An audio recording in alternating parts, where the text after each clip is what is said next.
Hello students, ये हमारी last class है light reflection and reflection chapter की। और आज हम इस क्लास में करने वाले हैं डिस्कस कुछ इंपॉर्टेंट क्वेश्चंस। हमारा फर्स्ट क्वेश्चन है which one of the following materials can not be used to make a lens. हमारे पास ऑप्शंस हैं water, glass, plastic and clay. इसका आंसर होगा हमारा क्ले, क्योंकि अगर हमारा लेंस क्ले से बनेगा तो वो उसमें से हमारी लाइट पास नहीं हो सकती। सेकंड क्वेश्चन है the image formed by concave mirror is observed to be virtual, erect and larger than the object. Where should be the position of the object? तो उसके ऑप्शंस है हमारे पास between the principal focus and the center of curvature, at the center of curvature, beyond the center of curvature, between the pole of the mirror and its principal focus. इसका answer है हमारा option D.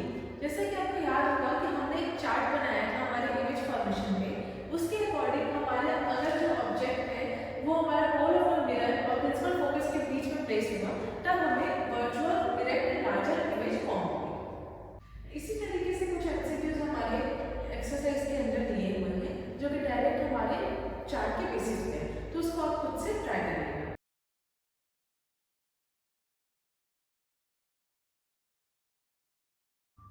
Next question है हमारा name the type of mirror used in the following situation. Headlight of a car.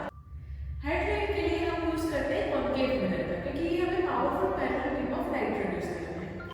Second question है हमारा side rear view mirror of a vehicle. तो हमारे जो साइड व्यू के लिए रहते हैं हम कॉन्वेक्स मिरर का यूज करते हैं, क्योंकि वो हमें एक वाइडर व्यू देते हैं। थर्ड है सोलर फर्नेस।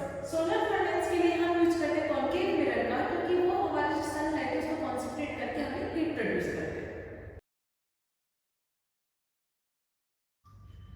नेक्स्ट क्वेश्चन है एन ऑब्जेक्ट 5